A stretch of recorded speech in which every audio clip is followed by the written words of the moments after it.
and you're live. Thank you. Good evening, everyone.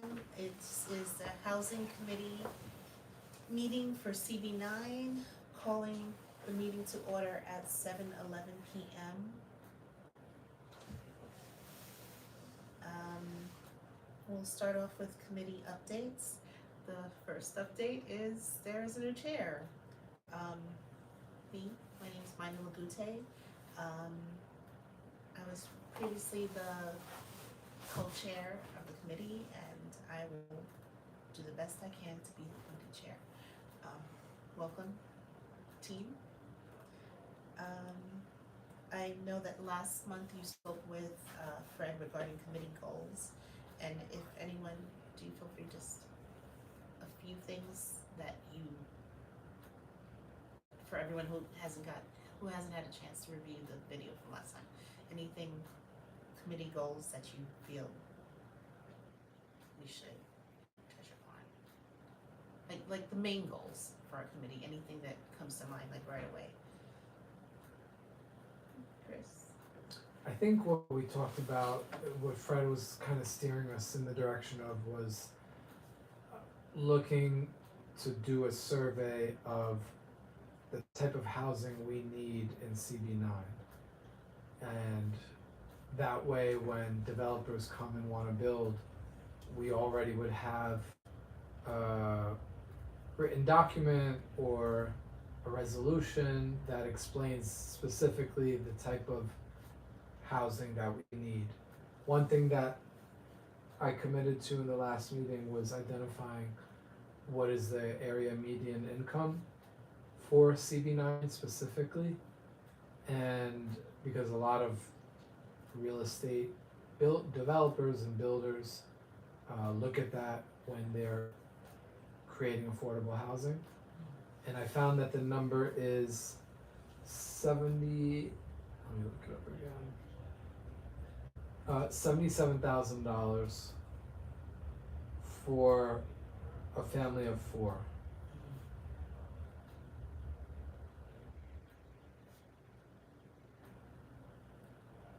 Do we know, is that just 2 adults and 2 children, or most likely? Most likely yes, but I will try and confirm that as well.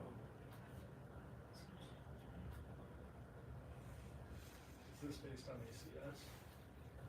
ACS? This is from the Furman Center, the NYU school. What's from ACS? What's ACS? American Community Survey. It's like the census's. It's the main source that people use for stuff like this. Lindsay Bronco, my friend, and I got it from there, and I think if that's the case, then it's kind of like any old type of household, like regardless of like family structure or. Oh, okay. So it would be. Could be 1 adult and 3 kids. Could be 4 adults. It could be okay. Humans. Okay, so 4 humans. 4 humans. 4 humans. Annual income 77K for a family of 4. Okay, 4 humans. It might exclude like unrelated persons living together, but I'm not. So not like roommates or anything like that. I don't know off the top of my head, but I'd be surprised if it insists on like. I don't think it insists on 2 adults. Okay. Along the committee goals and doing what Fred mentioned, I was thinking that if we as a housing committee had a presentation with different housing-based organizations, like I can't think of the word right now, and it's on the tip of my tongue. But if we were to do that, where we would invite the community for them to tell us what the needs are, because I think it's one of the things that we keep talking about is finding out what kind of housing we need. But maybe we should ask the people who actually live here. Good evening. Good, thanks. We went live, but thank you. Okay. So I was just saying that it would be nice if we had an event where we invited the community for them to tell us what their housing needs are, because we keep looking at numbers and we keep going back and forth as to what do we need, but until we say community, what do you need? So if we were to have a fair where we had different, organizations, housing-based organizations come in and also give, after the speakers, give the community a chance to say, hey, this is what we need. Because I think we keep trying to say that we want to identify what the community needs, but how do we, a group of 4 people right now, get to do that, you know? Because I think that everyone has an opinion, but the people who actually have the opinion that we need to hear, they're not in the room. So we should invite them in the room, not just at housing meetings, but if we were to have a fair, a housing fair or something with different city agencies, like we had spoken about previously, like people who discuss wills and trusts, because that goes into housing, like, oh, look, my parents passed away, now I'm getting kicked out the house because they didn't pay their taxes, so on and so forth. So just bringing that to the community and then having them voice their opinions as to what we should be doing or focusing on. I feel that that would be important.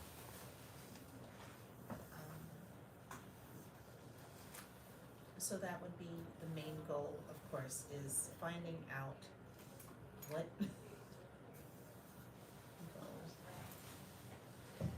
find out what the community needs.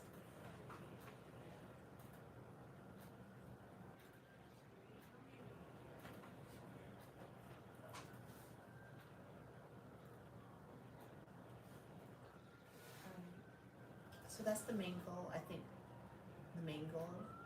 Any other goals that you discussed with Fred, for anyone who's watching who didn't get a chance to review?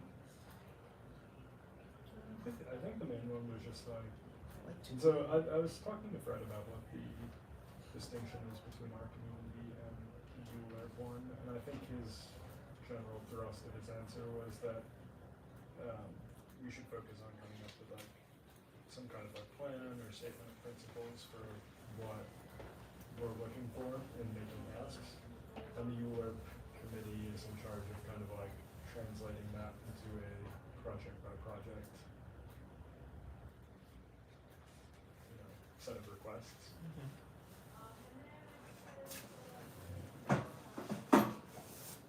So I guess that's, you know, we'll start off with the goals, is find out what the community needs and what are the asks for our community. Is this so that we can go ahead and create resolutions that we like have adopted? I think we do have to focus on resolutions when we look at the different things, like we're gonna look at today, the Prospect Park Residential Development RFP, and we should put a resolution on with that, which we'll get to shortly. But in terms of just going back to what we keep discussing, is what are the goals of our committee? And I think that the main goal is finding out what the community needs, not just,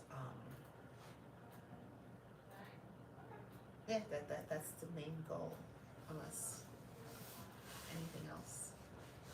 I mean, I think once we have that, we could do resolutions. We could focus on resolutions, but we should still discuss resolutions, because we're not going to get all the needs done. I asked because I was gonna ask what's the timeline to have resolutions in before, you know, like before we break, you know, like we have our summer break. I was gonna ask ideally, because sometimes there's adjustments when you make a resolution, you bring it to the board, it comes back, we need to adjust it. That's why I was gonna ask what's the timeline, because making it and approving it is not. I'm gonna I'm gonna answer that by when we discuss the Prospect Park Residential Development RFP. So it's 4th on the agenda, but just for the November meeting minutes approval, I think we have quorum now, it's 4 of us, because it was 6, I believe. And then when we discuss the RFP, we'll go more into resolutions, because we have to do this one, I think, by the 15th of the month.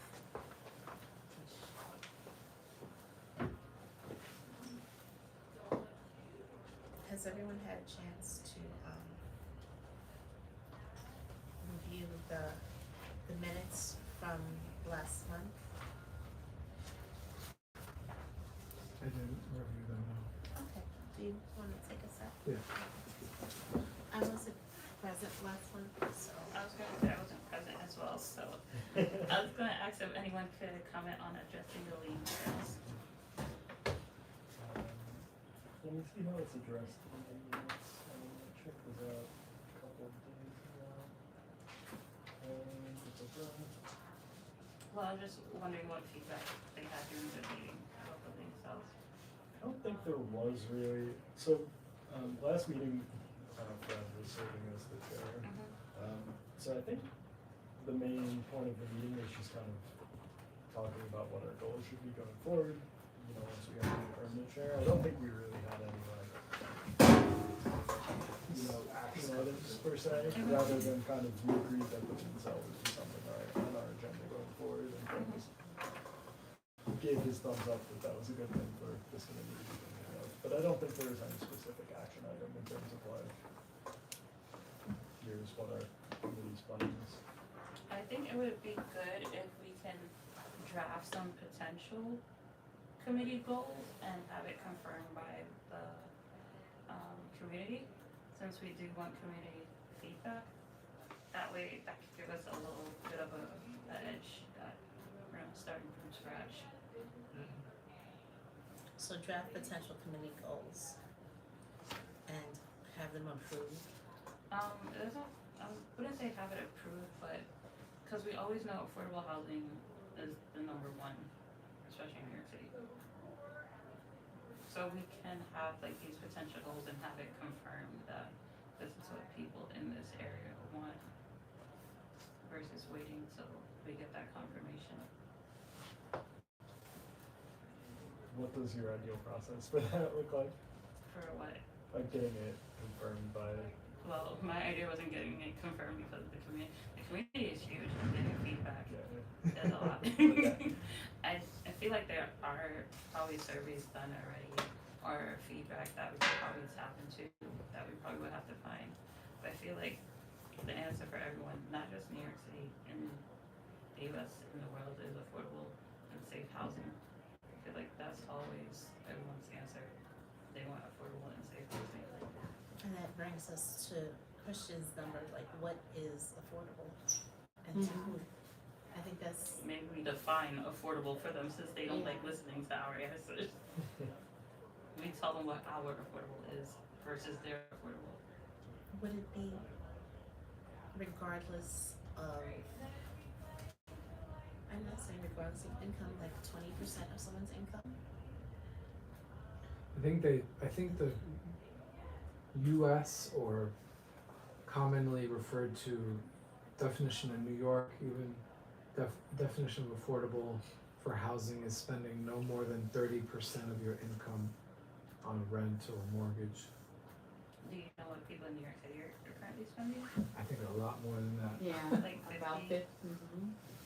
So our Manhattan, some parts 90% of their income. No, 90, seriously. 90? Yeah, I'm a realtor. Some parts of Manhattan, people are spending 90% of their income on rent. I can give you some feedback on what I'm hearing. I'm hearing, especially with city programs, City FEPS and Section 8, the housing that is available to them, they, even with a voucher, they can't afford them. They're priced out, even with City FEPS or Section 8. Can you give an example of? I can give an example. A 2-bedroom in, well, I guess we're Community Board 9. It's still Community Board 9. I live here. A 2-bedroom would be about $3,000, but a City FEPS voucher would be, without utilities, would be about $2,769. They can't even afford that. And then based on their income, they're paying a percentage of that rent, but they need help on top of that help, is what I'm getting from people who are calling me. Based on the listings that I've had in this community, it's still out of their price range. And what is being built now is really not being built for families, mom, dad, or a single mom or a single dad with children. It's almost like you're on top of each other in an apartment that was once someone's closet.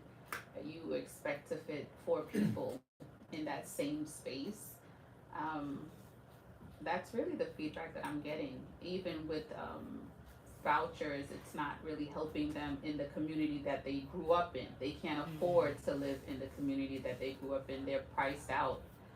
And even when mom and dad leaves them a property and there's water bill owed and taxes owed, and that conversation wasn't had with the children, like, hey, this is not just free housing, you have to pay this. Some people can't afford the capital gains tax, and they end up losing mom and dad's house, or they didn't know that they had taxes and water to pay, so they end up losing mom and dad's house that way as well. Can you explain the capital gains tax? So yes, depending on how you inherit the house, you have to pay taxes on the difference between what the house was paid for and what it's worth now. That's a lot. It can be. I mean, in my lifetime,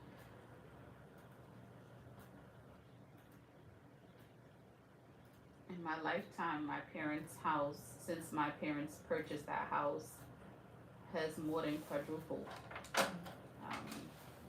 Because I know. Maybe we need that, like a trust attorney Yeah, or That's what I have a in mind. tax attorney. Maybe we really need someone to really break down, or even getting block associations to have some sort of fund so that people could stay in their houses. Owners would somehow contribute to the funds.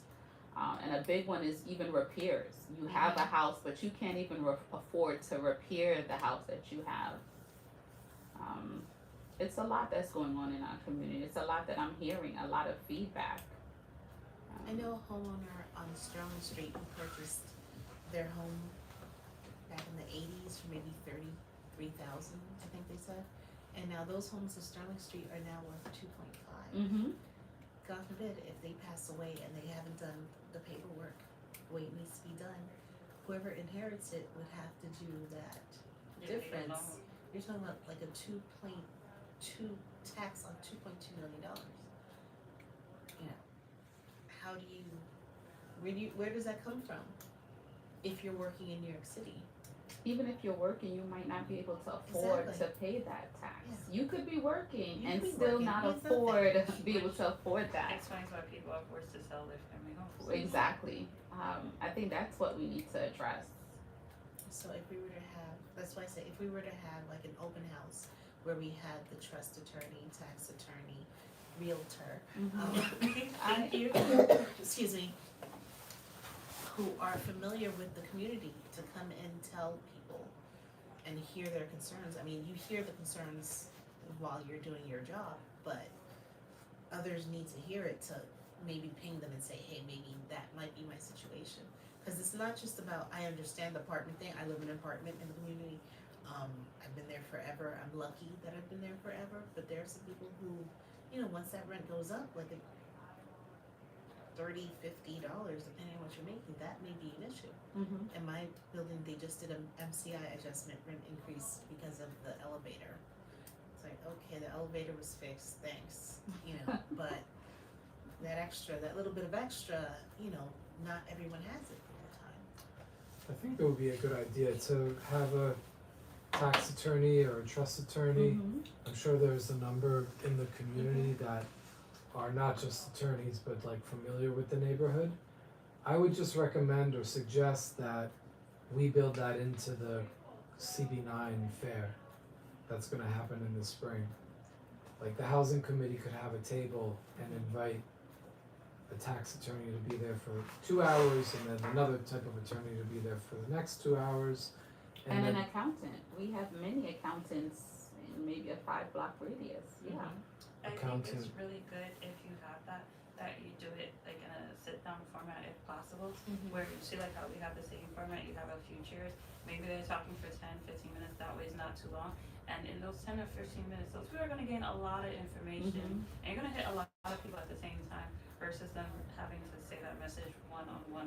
Over and over again. But that's why I say, like, if we were to have an open house, or you know, I can't think of the word right now. A town hall? The other thing I wanna mention, which is big and Town hall. Thank you so much. probably really close for some people, is deed fraud. Oh, yeah. Gosh. Yeah, So targeting technically black we and know- brown families the most. That, I've heard some crazy stories. I've spoken to some people. A mom, I guess a grandma I should say, had 2 children. One left and moved to Australia. I don't know, and the family doesn't know how the developer or the investor contacted that relative, because they're not in contact with that relative, and paid him for his share of this property, but the mother or the daughter, because it's the grandmother, the daughter living there has been taking care of the mom, doing all the work, and no one has heard from the brother. But somehow, miraculously, this investor claims he bought the brother's shares of this house in Bed-Stuy, worth about 2.5, maybe even 2.7 And the million brother dollars. confirmed that? No, they don't even need to confirm it. That's another thing. They don't need to confirm because no one has, for all they know, the brother is dead. They don't need So to he's lying. confirm it. They have a signature. They're saying this is his signature. They did a deal with the brother. We don't even know if that's the real brother. I But wanna it's, ask, where's the transaction, cause I wanna see the receipts of where you transferred. they were able to verify the last they spoke to him, he was outside of the US. How this investor found him, I don't know, but you could Google it. Mhm. It's many stories out there. Just go on Another Actress. one, another guy, this was more recently, he paid off his house and I think he either owed water or taxes, it. but Everyone's yeah, but it wasn't going to his address. They're saying they were mailing it to him. Somehow they diverted his mail to some other address. And now they're claiming. Because that's not when property. you have a mortgage, usually the mortgage company pays your taxes. So it probably is taxes. He probably didn't realize that, okay, it's paid off. Now I'm responsible for that bill. What's another crazy one that I've heard? A crazy one that I've heard is that mom died, and I don't even know how. So they're working with someone. Someone is telling them these people have transitioned, have passed away, because they're quick, and they're attorneys who are involved. They're developers, investors who are involved. It's multi-level to this thing. But my advice would be to register your property on Acris. That means anything happens, you get an email, you get a notification that this is going on with your property. And I would also put my property in a trust. What is it called, Acris? Acris. Acris. Mhm. Yeah, I've it's, heard of the trust. yeah. On Acris, you can find out who owns a home, how much they paid for it, who their mortgage company is. You Damn. have all that information. Okay. All that. I mean, not that I've. I wonder if that's what the Been looking up scammers since are then. trying to use to. That's what they're Yeah, using. They're using Because it's everything. public knowledge, it's public information. You don't have to, you just have to have the address and the lot number, the address, or even the person's name. I have a question. What about, so are people protected when they put their properties into LLCs or no? Nothing is A off trust limits. is better. A trust is better. I've asked attorneys that. I've asked real estate attorneys, and it was 50-50. Some said, I don't think you need to put it in an LLC. Others said, put your property in a trust.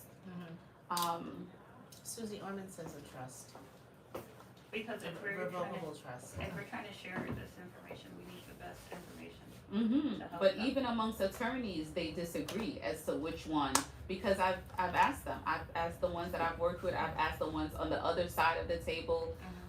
And it was about 50-50. Some said LLC, some said trust. It might also depend on The situation.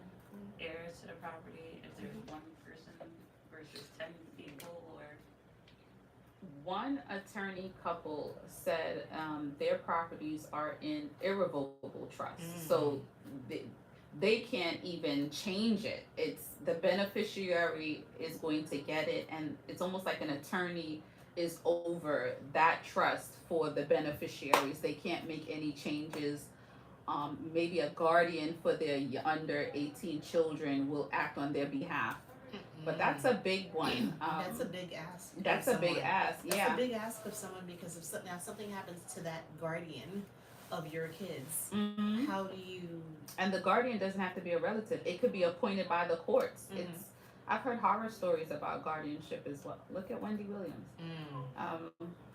So yeah, so who knows what to do now? Things are changing rapidly. What our parents did once not did may not work for us in this day and age. It doesn't work because we can't even afford to buy. Well, some of us. Let me speak for myself. I see people who are buying still from different backgrounds than myself. It really takes a community, and I've seen them come together. Maybe 5 siblings, they'll buy a house, take equity out of that house, and then Right. one brother would move out with his wife and kids, and then they might even send for a cousin, but they're all working.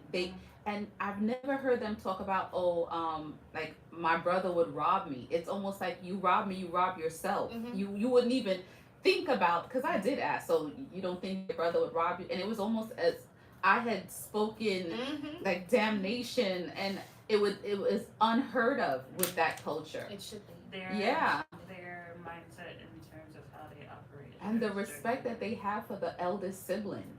It was like almost like dad had spoken. Whatever the oldest sibling said, that was it. It was like dad has spoken, and that's what we're going to do. Yeah, because it's proven. You know, it's a different culture, and it's something I think that our communities should look at. It's not just because it's not to say that we can't afford it. We can't afford it right now alone. You know, you put 5 or 6 siblings together, yeah, with the right mindset, it could be done.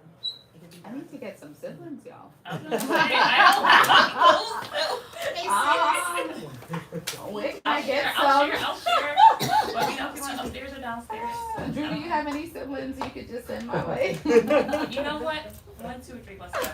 See, you started it. I mean, I'm serious because I look back at when I first moved to Brooklyn, had friends who moved to, I knew someone who had moved into Bed-Stuy. That house, huge house, was $500,000 at the time. And I was like, oh my gosh, like $500,000, that's a lot of money.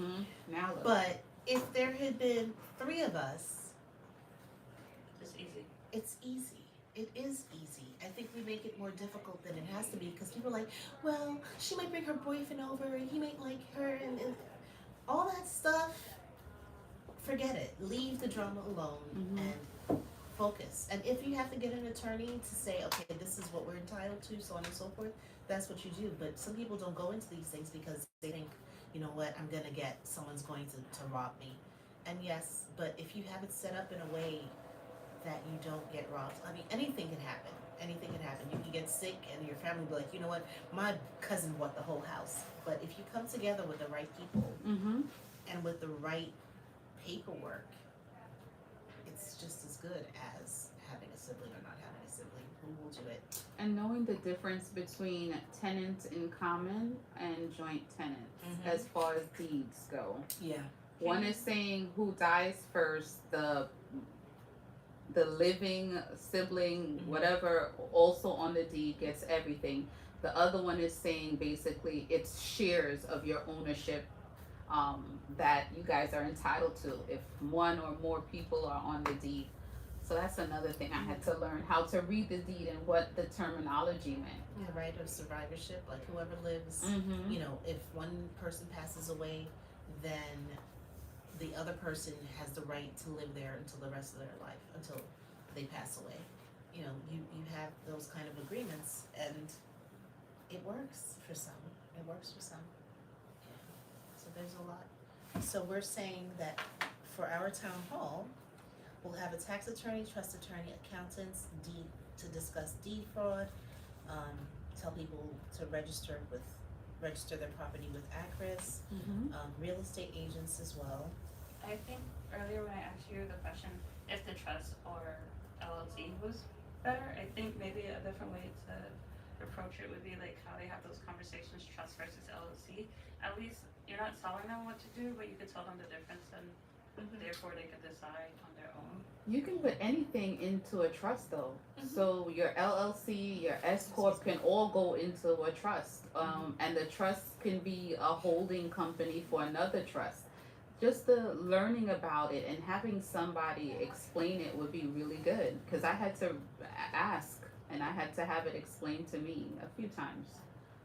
And I did what was best for my family. But yeah, having a holding company, having it as a trust, and then everything in a trust. So someone would have a few barriers to go I through love because that. deed theft is real. We cannot ignore it. And it's almost like they have masterminded a way to get your deed to people. I mean, my children attend school downtown. Even driving home on our way home, you see signs on homes, Not victim for of sale. deed theft. Yeah. And it's like it's a real thing. And maybe it might not be happening to you, but it's happening to our neighbors. And sometimes I find that we tend to ignore the things that don't directly affect us until it affects Yeah. us, and then we want everyone involved. Yeah, your neighbor's gone now, but Mhm. the person who moved in is looking for your place now. I Yeah. was You gonna know. say mostly the deed fraud is going for homes that are already paid off. If not, Yes. Yes, they are. They want paid off homes. They're really smart. And like I said, it's not one or two people, it's layers to it. I even saw on the news recently that someone was able to fraudulently get documents and they sold the deed, they sold the house to somebody else who was a part of this scam, and they rented it out, and then there was a knock on the door, the tenants were being evicted because the person who rented them the house didn't have the right to rent them the house, and the person who sold that person didn't have the right to there's a lot going on in New York City. so for deed fraud has a specific target, and it will be the owners of paid off properties or the inheritance of paid off property. Everyone is a target. Everyone, you could owe money if let's say you owe $1 million, but your property is worth $3 million. They would tell you, you know what, I would give you that $1 million. Or sometimes they'll tell you, you know what, I'll pay your taxes for you. I'll give you your taxes, and they could take your house like that too, because there's more equity in it. They wouldn't mind dealing with that $1 million because there's $2 million in equity, and you're thinking, you know what am I going to do? I probably owe $20,000 in taxes, and to you, you just want to get rid of that debt. You want to get rid of that tax debt, not really understanding that, you know what, maybe if you partnered with someone, you could touch that equity to pay off that and maybe fix up a part of the house and rent that part up. But people don't really understand what's available to them. And I think that ignorance or that lack of information causes even more problems that they end up regretting because they didn't know. The information is not, I guess, available to some I was people. gonna say, because you also touched on it earlier when you said like certain things are so complex, and if you don't work in that field, the fact that it's so complex and so many layers, it's hard for people to even get access to. It's hard even if you're in it, because I'm talking to attorneys and they're having a difference of opinion as far as LLC and trust. They are not always agreeing on what's the best thing to do. So resources and information. Yes, the more you educate yourself, the better. It wouldn't hurt. Can we say in terms of resources, knowing where or who people should connect to? It would be great if we had a list of trusted. So there was a list. I went to a neighborhood like homeowners group, and there was a list of attorneys that you should work with if you are ever in a situation where you need support against a developer or investor. And there was also another list: stay clear of these attorneys because they will not represent you well. I don't know what happened to that list, but there's a list out there. It was a neighborhood list because this was concerning Flatbush, Crown Heights. those two communities, Flatbush and Crown Heights, and there was a list. Matter of fact, I worked with one of the attorneys, and I avoided the attorneys that was on do not work with these attorneys. I avoided them, and I worked with an attorney who was on the list of attorneys to work with because it was proven other homeowners worked with them. Maybe we need another list like that. Trusted attorneys who will defend you and will be honest and wouldn't just take your money. I asked because the last thing we want to do is give unreliable. Yeah, and then it could change too. Maybe an attorney would start off on the good list, and then you know what? They're not on top of it, and they go on the other list. Change is inevitable, so it's okay if they go from one side to the next. But just to have that resource to homeowners, they need to know these are the attorneys that have worked for your neighbor. Maybe they will work for you too. If they don't work for you, let us know so we could put them on the other side. Now I really am going to look for that list. Okay. Thank you. What's that RFP that you? The RFP, okay, so next, so can we, excuse me, approve the November minutes? Cause we have Drew, Lanisha, mine and Chris, so that's 4 out of 6. So I'm out of 6 CB9 members. I'm sorry, I didn't sign it either. Solange. Yeah, yes. I only remember your name because it's my middle name. So 5 out of 6. I think we're only missing Vanya. I think you have to make a motion to approve. Yes, thank you. I would like to make a motion to approve the November meeting minutes. Second. Thank you. Approve? Anyone Approve. approve by common consent? Mhm.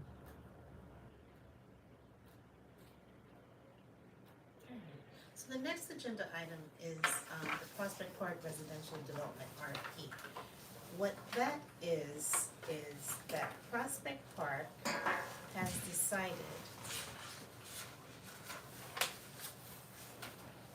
on the area, we're gonna need that. Yeah, if she. Prospect Park Alliance, I believe, has come and told the board about an RFP that they have regarding the area that is, I don't know if anyone's familiar with, well, Flatbush, the site at Flatbush Avenue and Empire. The RFP is covering that area, that at that Flatbush corner. and Ocean. Ocean. Okay. Yeah, where the Ocean. train station, the Yes. side of the train station, Yes. yeah. Okay. So there is an RFP that has been, that has come about, and we have to respond to it by the 15th. Unfortunately, we just got this last week. Thank you. Thank you. And we don't Yeah, have there it maps is. or What, the something. summary? That'd be Yeah. helpful. Did you guys mail it out? They did not. I don't think. No, unfortunately, you had to sign up and provide like your email on the New York City EDC website Okay. to get it. You can do it, and they'll just And they'll email just it to say- you.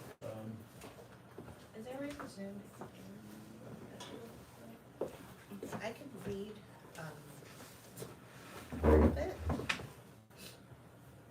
Cause I don't know if we could, I'm saying I could read it, and meanwhile I'm like, it's 41 pages, but the part that there are different parts that Europe is gonna look at, but for us, we need to send a letter this week that requests more information, and we need to know what do we think the needs are for the property. Do we need a daycare, a new board office, a laundromat? Like, what do we think that they should be doing with the property? Because as of now, they're saying that there is going to be affordable housing on it, but as we just discussed, affordable to who? And this is on the Parks property approximately? So I don't know who owns that. This property is owned by the MTA. Yeah, it's, you know where the It's the train parking station lot. is? It's above the train It's, station? it's right next to, I think they used to be like a nursing home. Yeah, there's still a medical, It's a- if some we could medical scroll up, facility, we could yeah. see the It's like picture in of it. between it. It's a parking lot. Right? Yeah. Yeah. It says, yeah, parking lot into newly constructive apartments. Oh, they've already decided that they want to put a park. Look at, oh, Yeah, it's Right there. the Right RFP there. has some details on what they want in there. It has to be ground floor community facility space, and it has to be apartments with some fraction affordable over that. And I think they're gonna be accepting proposals from developers for what the exact configuration there looks like, what kind of rezoning they would need to make it happen. But How tall is the building gonna be? I think that's to be decided. I think developers will submit it's proposals for currently what it should be. zoned R7 one, Yeah, so, it seems like they expect the developer to ask for like a rezone on this property though, Yeah. of some sort. But I think developers will, in their proposal, include what their ask is. I was gonna wonder how deep they can actually dig if the subway's right under it, Very deep. Yeah. because to put a tall building, the taller the building, the deeper your foundation. But they The did it subway's also there. on the other side of that train station, on Lincoln. They built those buildings above the queue, like if you're on the front of the train, yeah, those Yeah. were built. So I'm sure Yes. that they could do it on the other end So too. they That's do it on the right. side of the tracks. No, those buildings they were kind of pre-existing structures though, that were already there before. Right, cause I used to live on Beekman, grew up on Beekman, so a lot of those buildings were there before, they just remodeled and built up. But So the they- foundation, they didn't have to Yeah. break ground or anything like that, the foundation to a lot of those buildings were already there. They were just smaller houses. They've got some details in the RFP that's about like, the MTA apparently has like a process, like an engineering process that they need to go through to make sure like transit Yeah. service doesn't get interrupted while they're doing this. I don't really know what that looks like, but there's some details in the RFP about it. Yeah, I haven't read it, so I can't, everything that I'm asking would be from a perspective of someone who I haven't read it yet, so. And they want to answer by December 15th, So, Is and it, our meeting is December 20th. so what, is it possible that in the meantime, maybe tomorrow through email or something, we can, I'll send you guys some talking points about it, I'll look through it and send some bullet points, So, right, so we can do that. I've got a quick question here. So, you said that our feedback is due by December 15th, yeah? Maybe I'm like not understanding this correctly, but at the top of on the first page of the RFP, it says that the submission deadline, which I'm assuming is the submissions of proposals from developers Right. themselves, is December 15th. Huh. So what days, what part of this do we have mixed up? So, I mean, it's totally possible that they want our feedback as a piece of information that they will potentially use when they're weighing Well, which what's of the supposed proposals to be the process? Like, what's supposed to be the They- process? What, as far as I know, is that in August they came to the board to discuss the project, but they didn't follow up with the board as to what the project was looking like to them. So, yes, they came to the board in August, but they didn't tell us, okay, well, we're gonna decide on something and not. They didn't come back to the board to say, hey, this is what's going on. Okay, so certain things might have happened between August. And To your point, I'm sorry, sir, what's your Drew. name? Drew. To your point, Drew, maybe between August and now, unfortunately, the RFP, has already been, that part is already done, and now they are submitting their, So it seems like you were only able to the release date of the RFP, Mhm. which I would assume is the first date that anyone could have submitted a proposal, Mhm. is November 24th. So I think this just opened. They're expecting a pretty quick turnaround, Right, and then potentially they will use whatever we tell them as one piece of information when they're weighing which of these proposals to accept. The community board is not actually mentioned anywhere in this RFP, I don't think. So I'm not sure to what extent. yeah, cause maybe it would be helpful if we knew, at least for me, what our process is when this occurs. Cause then we can hold them to task to it. If we don't know the process, there's not much that we can say, cause is there a deadline, Like, what's the process as far as like? So I was thinking this is where housing and ULAP overlap, because usually they would make sure the developer is staying on task, or it's low impact on the community as possible. Right. So maybe a conversation needs to, when do they meet? Needs to be with Next ULAP. week. So, I have one piece of info here via searching for community board in the PDF. Community board appears twice in there. One of them is as part of the proposal. The developer needs to submit a community engagement plan describing how the respondent will gain community, lowercase c, comma, community board, city, Buy-in? what's that? No, I'm sorry. I was just talking out loud. City council and borough president support to advance the project. So I think as part of the proposal that they have to submit, We there's gonna have be to- some plan for engagement Right. with us. Okay, so I don't think so. I guess they have to. So the better question would be, who is submitting the proposals? Because then that's what we would need to review. I think it's important for us to understand what they're asking for with this. Well, they're not asking for anything. I spoke with Dante and with Fred on the 26th. I don't remember what day of the week that was. I spoke with them on the 26th, and it was supposed to. Europe is going to look at the RFP and see what areas we need to comment on. But Fred would like to send a letter by the end of the week that says, "Hey, you guys didn't come to us after the August meeting, but these are our asks that you need to ask the anyone who's going to be working on this, like what we want and what we need for our community." So the ask are, what do we think, is needed in that area? Yes, we need affordable housing, but again, affordable, what's the amount?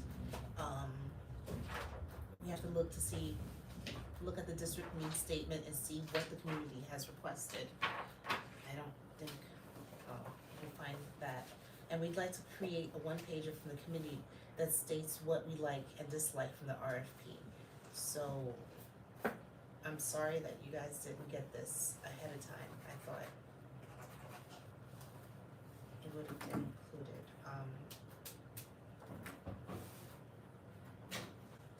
And, speaking with Fred and Dante, home ownership should be number one, as well as affordable housing.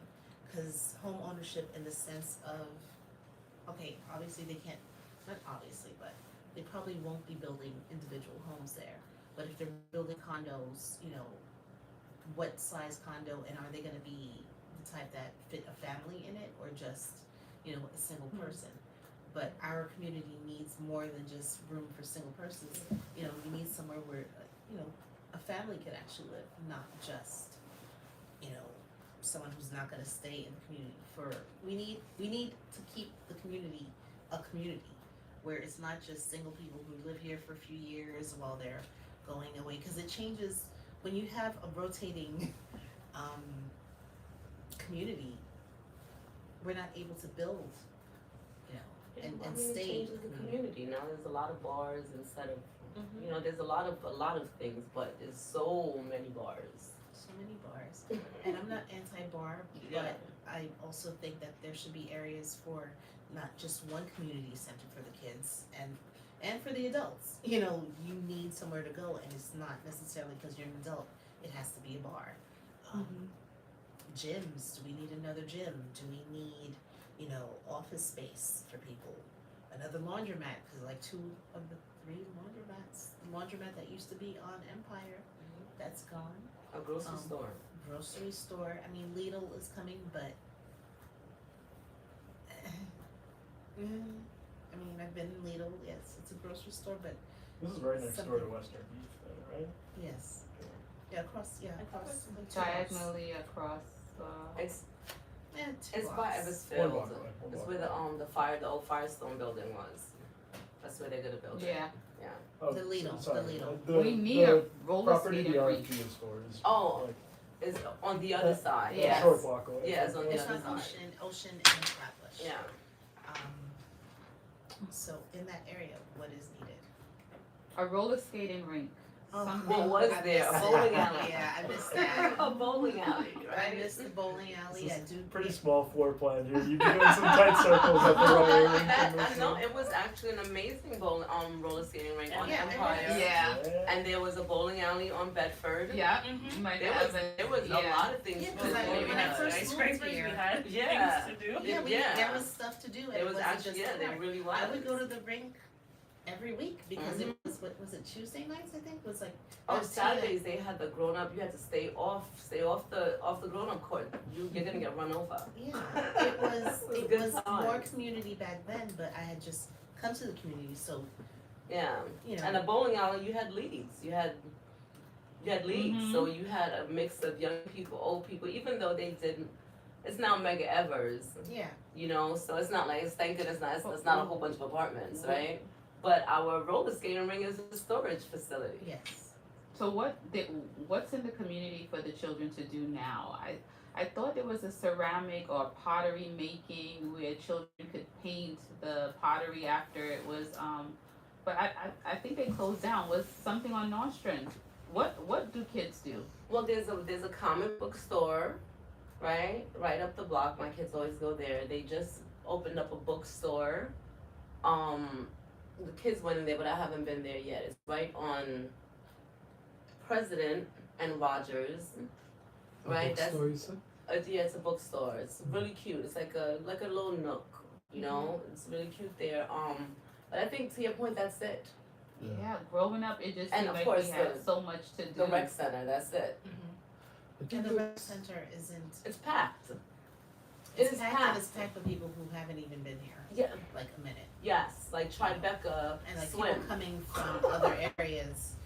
But the people who are in the community, yes, they used to have a discount, but I think it gets phased out after a certain time. At No. the Redford Armory, no. No, I sit on the advisory board. Okay. At Major Owens. So no, there's still a community discount, but you have to be in a Certain income bracket. yes. Yeah. Not all of us are in the income bracket. Yes. But students only pay $8 a month. I'm trying to get one of my students to pay for his own. He's not having it. But I would love to see more things in the community for families. Even school, I was telling my sons that, even schools, we had Saturday schools.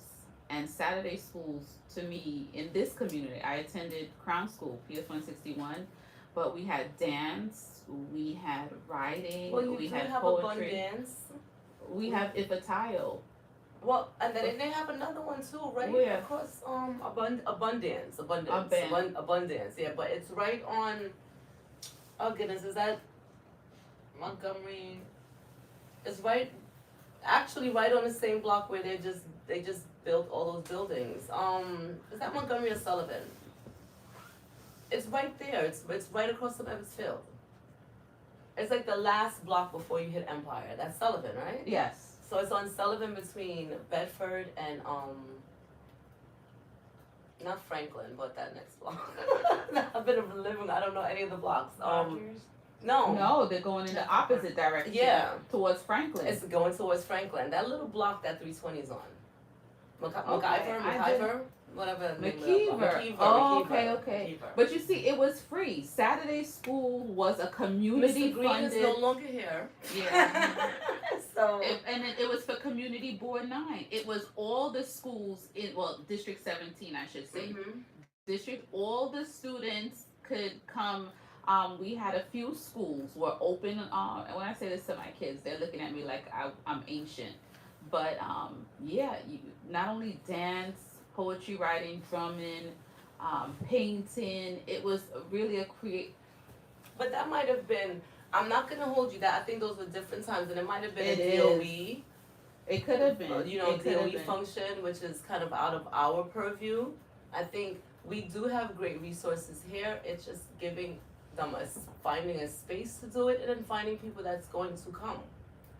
Right? Because I think people will come. I think people will come too if they Yeah. knew about it. There's You just tell them it's free. Yeah. you tell them it's free, and but as a business owner, you can't have free. So why can't we put that Real talk. Put it, Right. Are we able to suggest community facilities slash like We That's could what suggest stuff, like, anything. Yeah. the housing committee has is like to small be- business doing this or something? I don't, economic development. economic development. Well, they're yeah. having something tomorrow for small businesses, but we're all. Are they involved in this RFP at all? Are they I handling believe that part so. of it? I know that Eurolip is, Okay. Okay. but I don't know about the other committees. But this is something that would touch all the other committees. But as far as us and when it comes to housing, you know, because yeah, we could talk about the different roller skating rink. Right. And I mean, Whatever, even if it's but- a multi-purpose, to your point, right, Yeah. where it's a shared space, Mhm. right? And if you're a small business, you can utilize it. So you can on Mm-hmm. Saturday between 11 to 2, you're painting with the, whatever it's, and So- they get it at like a discounted rate. Because if there's a shared space for family activities, then that will impact housing. I feel like families will either move here or they won't. But if we don't have those shared spaces, what is gonna attract a family here? I think the shared spaces are important, and a lot of the ideas thrown around are really interesting and would be fun, whether it's a bowling alley or bringing back a roller rink or dance studio. But for the purposes of this RFP, I think there's a couple of things front and center that we can do now. Like the developer's gonna submit their proposals by the 15th. That's their deadline.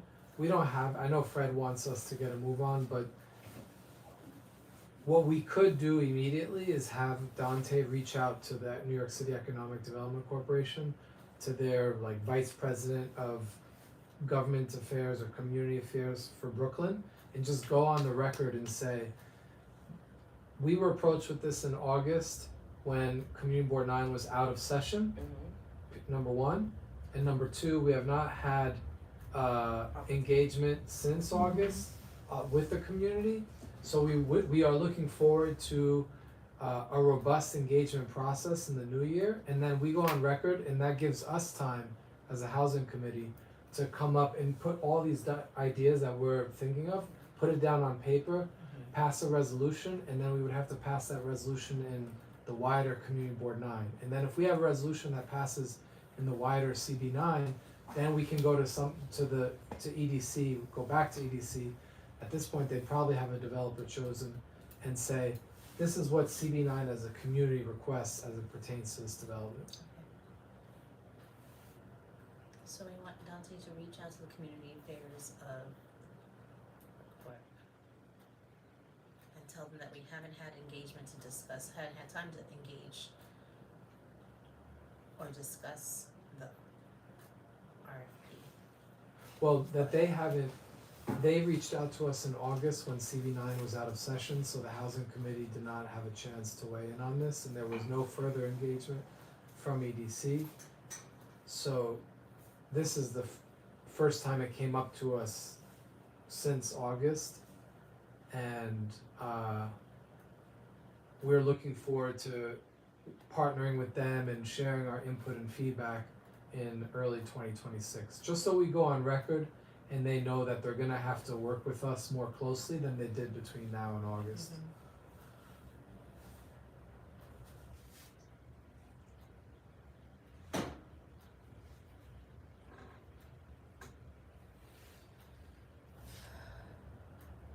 But yes, that's one portion of it. The other portion is if Fred does send a letter by the end of the week, should our asks be the basic, which are affordable housing, and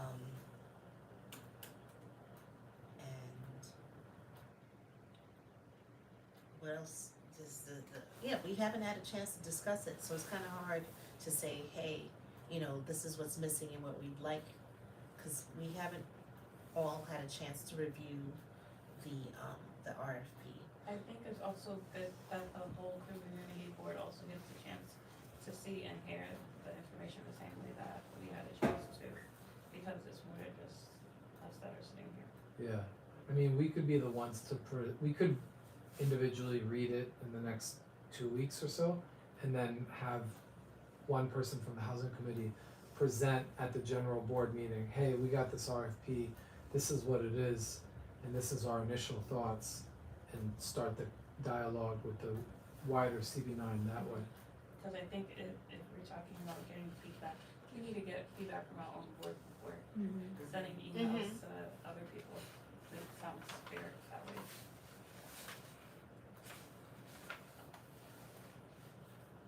Alright, so that's the course of action. We're going to read this within the next 2 weeks. We'll ask the board to send it to housing committee. And Eurolip is also providing their own feedback too. Yes. Which means we need to align with them that we're not clashing in terms of what we're asking for. Yeah. Yeah, I mean, maybe ideally, I think if we and ULURP came up with a joint resolution that we passed in our committees together, then that'd give more strength and show more cooperation when that would go before the larger board, because they would see two different committees weighed in on and agreed upon the language in the resolution. Okay. Is this going to be emailed? Well, or We're gonna we can have just to have it, yeah. Google it. Yeah, unfortunately, you have to like sign up for a form and stuff for the EDC, and then they email it to you. Does anyone have it currently No. emailed to themselves? I have it right now. Yeah, I on my have it. phone. It's I received it from Dante, so I can forward it, but The name of the number, Number. 347? Oh, wait, yeah, I stopped Here. as soon as I realized I need the phone. thank you. Because it's We're recording. Everyone, you know what her number is? No, I will change it before the end of the night. You're It will Um, not work. yeah, so we'll cut, yeah. Alright, so the plan of action is distribute RFP to housing. I'll reach out to Suki and see how far they've gotten along with this. Wait, their meeting is tomorrow night, Susan, is it? It's normally on Tuesdays. No, I don't think it's tomorrow. It might be Oh. next Tuesday, the calendar. Reach out to your, The blue sheet, I'm sorry? Oh, The blue is the thank you. it's on Thursday. Thursday, Thursday. so they moved it around. No, for no, they holidays. moved it the second. Cause today's the first, right? Mm-hmm. Yeah. Tomorrow. So tomorrow. Oh, I thought it said the 4th. My bad. No, there's nothing the fourth, it's, wait, do they have a different sheet up there? Cause I have this one, this is the second, I don't. Alright, so anyone available tomorrow night? Crashed our meeting, so we'll, okay, so tomorrow night, reach out to your, and then so we're gonna read the RFPs ourselves, reach out to your, and then possible joint. I think we'll definitely have to do a joint statement from, a joint resolution from both groups, but if, like I said, if Fred is sending something out this week, then maybe it should just be, hey, what you're saying that Dante should say, it should be done by both Dante as well as Fred's letter saying, you know, we haven't had a chance because you did this in August, and the housing committee as well as you hasn't had a chance to approach it.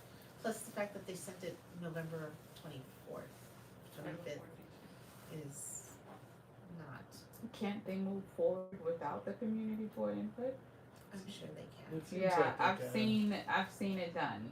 I'm It sure seems they like, it seems like from reading this through and their description of what the approval process looks like in the RFP, the bigger like opportunity for our involvement here will be if whatever the winning proposal is requests a rezoning as a part of their proposal. I think that's when the community board will like have a like mandated role in the process. I think nowhere in here is described any any desire for them to gather our input like before or while this is Mhm. still being Yeah. processed in the RFP phase. I mean, I think we can feel free to try and submit something, but like, it doesn't mention like, Well- hey, during the RFP, we're gonna try and get. No, it doesn't mention it, but I think that we just have to send something so that they know that we're watching, we're here, we're paying attention. As opposed to, oh, they didn't say anything, so everything's Mhm. fine. You know, we could do whatever we want because, you know, no one said anything, no one's watching. That makes sense. So I like the idea of, you know, the board sending, you know, either from Fred or Dante, but saying, hey, remember us. I think that that's just what we need to do, just to put it out there that yes, we have this, we're reviewing it, and we'll, you know, whether or not they listen to it or anything, but we have to go on record as saying something, as Yeah, no, opposed to we- doing nothing. I guess we can just say like we look forward to seeing the proposals, you know, and because that's what we need to then go through with the with the fine tooth comb. This is just like structuring the outline for, you know, what they should submit. That makes sense. Yeah. Like to say, okay, we know that on the 15th you guys are gonna start getting these, or the proposals are due, Mm-hmm. right? So maybe it would be a good idea for them to already send us what they already have, right? Because it's a due date, not like, I don't think they'll I do don't that. you don't think they'll do that? No.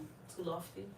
There might be like public information. Oh, okay. type I of think they would thing. choose one and say, hey, And we then- went with, Okay. I was gonna say, if we could see their proposal and developer list.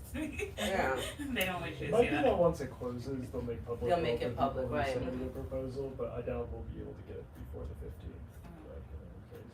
Do you have any sense of like, I was not part of this discussion in August when they reached out initially. Do you have any idea what the timeline is for like how long does it take after the close of submissions for them to pick a winning proposal? Depends on the agency. EDC tends to move quicker than other city agencies. And I think they're gonna try and push things through before the mayor leaves office at the end of the year. Wow, that would be an incredibly fast turnaround. That'd be But really if you look at fast. it, because of everyone who's already They're gonna try not to. on the Whoa. side, developers are not really feeling the new administration, so they're going to try before January to Whoa. get as much of their ask in with the old administration, in my opinion. Oh, that makes sense. I can see them wanting to do that. wow. Yeah. So that's why we have this 2-week timeline. But typically for other agencies, it could take a month, 2 months, 3 months. It's up to the agency. Mhm. But EDC tends to move quicker than other city agencies. Oh, okay, good to know. That was not the timeline I had in my head.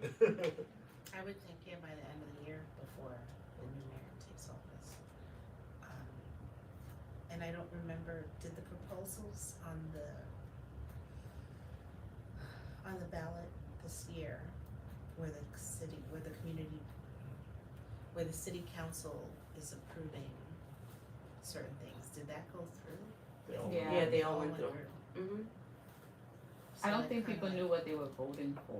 They I they think sure did not. They did The not. wording sometimes is tricky. Think about it, I would not have known if I didn't attend community board meetings. Mhm. I don't think, and I saw a lot of information out there, but I think it's because I'm attending community board 9 meetings, so it's on my radar, but a lot of people just think, okay, they voted one way and they were voting for everything that one way, not realizing what it was that But they were they voting. also use wording such as affordable. Mm-hmm. Yeah, So the so, affordable might trick, of course. or it gives people the impression. Wait, did we Bye, have to Chris. vote on anything? Yeah, this is the new You're good for business. that, right? Oh, well, new business, I don't think there is new business. The new business is just to read the proposal for now, the RFP. I think we're good, and we're almost gonna adjourn too, because I think that all we're saying is that we're going to read this and get everyone's information together, and I don't know, we need they were asking for a 1-pager from us. But is anyone gonna be able to join tomorrow night? I don't know yet. I'm not sure yet. Tomorrow's, is it, in person or It's in person. You're it's on. in person?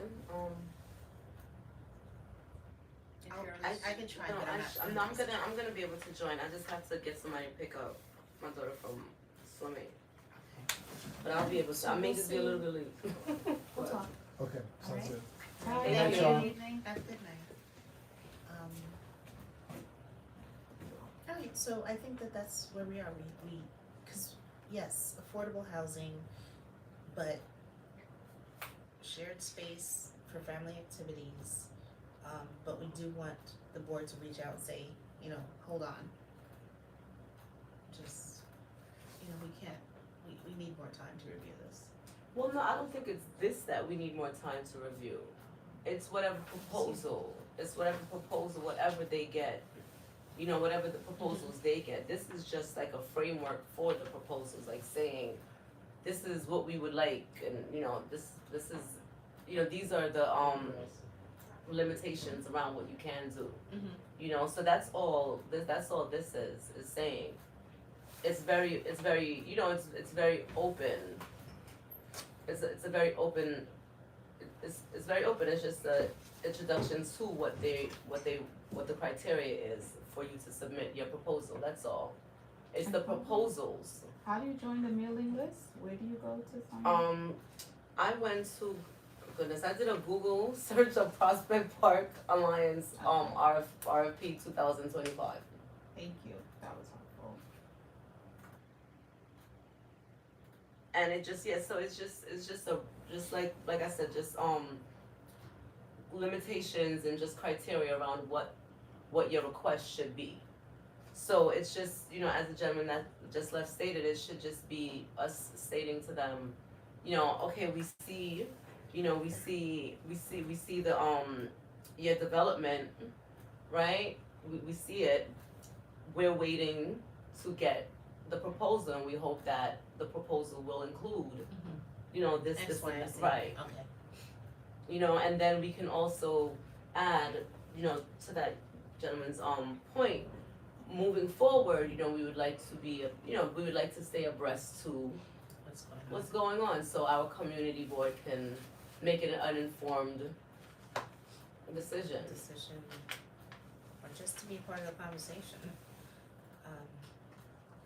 Alright, anything I else? ended up having one more. Download, yeah. Okay. Thank you. Anything else regarding the RFP that we'd like to discuss? No, I think until we actually see some of the proposals, you know, I think it's just to make sure that what we should do maybe is we should look at what some of the businesses, not the businesses, but the developers previously promised that we did not receive, right? To be honest with you, so we can make sure that whatever language is in said proposal, we're aware of. You know, I haven't been on the board for that long but I'm pretty sure they promised things and did not Yeah. follow through, so if we can, maybe have a group chat or something like that to start, you know, I hate to say it like that, but something to be able to say, okay, in the past, these were the proposals, and this is what did not happen. And this is, I think, why Dante and Fred were suggesting that we looked at the needs, that we should have looked, we need to look at the, District. oh my god. Brain fog. The district. Community District needs statement, thank you. Okay. And I think it might be in the email somewhere. But I can call the board tomorrow and see if we can get a copy of that. I'm just hoping when we do send our letter, in regards to this RFP, that we could define our version of affordable. Hopefully. Flatbush and Caton, affordable for them was 132. Over. No, so it was to 132 and it was starting at like 90. So that was affordable, and I was But calling how did the. they get those numbers? I don't. Oh, they went by the AMI for the neighborhood. They. The average median income in over there is. Are Yes, they It's insane? not for the, And I it's not kept- for the neighborhood, it's for the metro area. Is it for the metro area? Because But I'm that's thinking- that's equally insane because according to the U.S. Census, I looked this up, especially the other day because my daughter, we got no financial aid for college and I was confused. I was confused because I could have sworn I didn't make that much money, and so it prompted me to look to see what the average income is, and believe it or not, for most people in New York, it's $70,000 to $80,000 a year. I'm in your boat. I have two in college now. I have two in college. For most, unfortunately, for most people, most single people, I mean, if you're a family, it's definitely higher. But then you also have children, so. But it's always weird to me how they get these numbers because even in America, the average American does not make $90,000. In all of America, even when you do average in the people that make a lot, it's still not that. So. But I think that's something that we should look at, to give us the estimate to say, I mean, the same numbers they crunch, we can crunch too. I just feel like it's better if we influence their price range versus letting them price us out so quickly. No, I agree, but we would have to know, in order to influence it, we have to know, like, okay, so this is the average, you Like know? You said you went to the census. Yeah, the census, the average, I mean, we need to confirm that, but Christian said that it was, the area median income was 77,000. see, So, I'm sorry, you missed that part when he was here okay, earlier. He said that he found out that the area median income was $77,000 for a family of 4 oh wow, So so that I was high. That was for our community district. for our community district. So that's our number that we need That's to yeah, share. that needs to be for this community. Maybe we can do maybe 10,000 higher or lower, but it should be around. We should Yeah. start at 120,000. You can come on.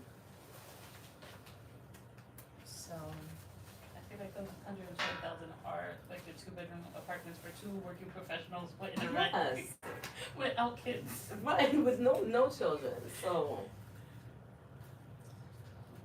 but okay, and I know I wasn't here for the last meeting, but like with the Housing Connect trainings and educational workshops, did we just talk about those or did we decide on anything with them?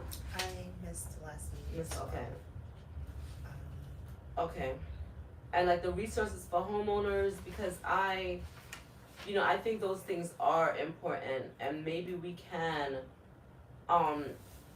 try to use whatever local resources we have to bridge these gaps, right? Like there's real estate agents on Nostrand, right? Who I'm pretty sure can give if we reach out to them and they give out their cards, right? We have Abigail? Abigail is a real estate See? agent. Putting her on the We're spot. just volunteering to help us. It's okay. Wait, It's okay. My run club calls it voluntold. My manager calls it voluntold. What I have to do. Voluntold, yes. So, And if maybe we can also start, try to reach out to some of the, like I know like, what is it, Fifth Avenue Committee? They're always doing like first time home buyers programs. so what we were talking about doing was having a town hall that would have a tax attorney, trust attorney, accountants, real estate agents, and some people who could discuss deed fraud, and then twofold kind of thing where we give the information out to the community and also hear back from them what they think needs here. Because we're sitting here and we're asking, okay, what do you need there, what should be on that property, but if they tell us, it kind of like helps, because I know what I want there. I mean, I don't know, actually, but affordable housing is great for everyone, but thank God I have a home, but affordable to the people who really need it. I'm tired of seeing unhoused people, and no, we don't need another shelter, but at least not in this part of the district. You know, everyone has a need for housing, and keeping people in their homes. So yes, that area, and do we need parking in that area? Is that something Do we need to keep? that we need to keep? We need to keep parking, because the parking that was available on Flatbush Avenue is no longer there. I mean, over there, I don't mind it not being parking. The train is right there. I know that sounds awful. I think there's- know, it So as part of this, they have It's to maintain 20. at least 6 parking Oh, spots 6, on the okay, site. yeah. For But, residents? yeah, no, not for the residents. No, this is the parking lot is going to be reserved for the MTA Oh. staffers that are there. 6 Yeah, spots. that's what it For says in the MTA RFP. staffers, for the superintendents. Well, But no, what for the about the MTA other side? vehicles, There's parking that's on what the I'm other side of the train station as well. So they want to keep the 6 parking spots and build above, so build a garage and then, They said however the building needs to, however the I'm not developer sure. builds it They in. said you can do it however you Yeah. want, but you need to have 6 parking spots for MTA. Yeah, and make sure that the MTA's entrance is pretty. Did you read that thing? I kind of like that one. They but- put that in there. Wow. Yeah. But we'll So, still when we look at something like that, our asks are not Yeah, they're crazy. getting sold a lot. Yeah, We need They to have ask to, for it they have all. to Yeah. maintain half of it for the MTA, Mhm. and half of it will be like theirs. Okay. Yeah. And then the MTA's like make sure that the MTA entrance is pretty. do they need, does MTA employees need housing in this facility? Did they mention? They don't specifically say Yeah. anything about that. It's just like affordable housing. Yeah, but I'm pretty sure they'll follow like whatever the city's guidelines are. Like if you're a city employee living in that district or something like that, or if you're a municipal employee living in that district, you get like a 5%. Cause I know one who Something. just had to move outside of Community Board 9 because she was priced out of her apartment. She had to move to Gateway, and I'm thinking, you know what, now I'm gonna tell her, find a list and get your name on that list. MTA Well, employee. it's just going to get harder now because unfortunately they've been on TikTok they've been advertising all of the buildings, all of the Mitchell Lama buildings. Why are they advertising? I don't know if it would get harder. It's still a TikTok. lottery, so anyone could apply, and you don't It think makes so? it more. The more people, People the apply. the harder. Like that's why they had to do away with the lottery system for DOE, because it was like harder to get into. It's like harder to get into some of the specialized schools in Harvard and Yale, you know, but it's because of the sheer number. So if you're getting, if an apartment building has 150 apartments in it, and they're getting 40,000 applications. Good luck. I'm one of them, y'all. I sent it to everyone that I know, the Michelama across the street Mhm. and the one that they have on Utica, because I'm constantly getting calls. I'm constantly hearing moms saying, I can't afford to live in the neighborhood. When I tell you, I have a database of hundreds, I blasted it out. I am one of those who sent it to everybody who's ever called me and say they were priced out of the community. I sent it to them. And I told them, listen, Well, if I that's find different. anything else, I'm gonna send it to you. Yeah. Because they really are. I'm sorry. Go ahead. No, people shouldn't be priced out of their own community. They are. I Doesn't hear make it sense. almost every day, at least every week. And they call me, and I can only show them what's available. And it's crazy. Our community, this community, Community Board 9 has changed. It has changed a lot, and the prices are not coming down. Do you Well, have that's any everywhere, insight? though. Yeah, Unfortunately, it's not that's coming everywhere. down, But that's everywhere. That's everywhere you go. Atlanta, Florida. New Yorkers can't even go to Florida anymore. You can't even go to Florida. Before I that would was go to Florida. when you got priced out of New York, you moved to Florida. Not Now, anymore. The You New Yorkers cannot. are coming back from Florida upset. But people's So- incomes are not Justifiable. going up And at that's the the rate issue. that rent is increasing. So And that's the issue. what's going to happen? You have big corporations buying single family homes Mm-hmm. just to rent them out. So you're almost dominating a housing market across the US. I wonder if that's on purpose. It is on I would purpose. think that's a big institution. No, you're just raising blood pressure. Um, People's So heartstrings what we started said in the pulling. beginning, you know what, it might take a community to say, you know what? Drew, lend me your brother or your sister so I can purchase something with them But because that's what people are doing. individually it's not going to happen, but collectively it will happen. That is what, listen, most properties in New York right now, if you, I believe it's in, these, I may be off a little bit with these numbers, but I believe if you're purchasing a property with a mortgage over 800, Fannie and Freddie doesn't back it. It's 1.2, I think, for No. New York, right? No, Like it's for- 800. Oh. Well, like there eight goes and change. New York. The And which is crazy because, What are you getting for 800,000? thank you. you So know what? everyone, I've seen so No, but guys, what that means is that everyone here, most people that are purchasing properties in New York now are getting like what a jumbo loan, right? A jumbo mortgage. And you have to have minimum like 25% down, which means if you're going to buy something that's 1 point something, right, which is what everything is right now, between 800 and 1 point something is what everything is in New York. You better have a down payment of $250. or you have a brother like Drew's brother. I got a Drew, do sister. you even have? I got a sister. Well, And she Drew's left. She's sisters down are in North probably told You Carolina. can have 3 people. If you guys do not have that $250 down payment, We'll Yeah. double it to 6 people. and if you still don't have that We'll $250, double it to 12. how difficult? Conforming for New York City is It's one. 1.2 and 9,000. Okay. Like that's insane. It is. You know, that's insane. How many people can save up $250,000? I'm trying to save $50 a week. That is actually the sentiment for a lot of people though. Mm-hmm. Because after you've paid so many bills, you pay toll. pay College gas. tuition. $250,000 is no, guys. If you put down $100 a week for the year, you're not even breaking 10. And like you're not even breaking 10. Just be careful. Just like it comes up to about 8 and change or something. No. Somewhere around there. We have 52 weeks in the year, so that's $5,200. See? Yeah. See, my susus are usually a year and a half. I don't think Susu can help you buy a house somewhere.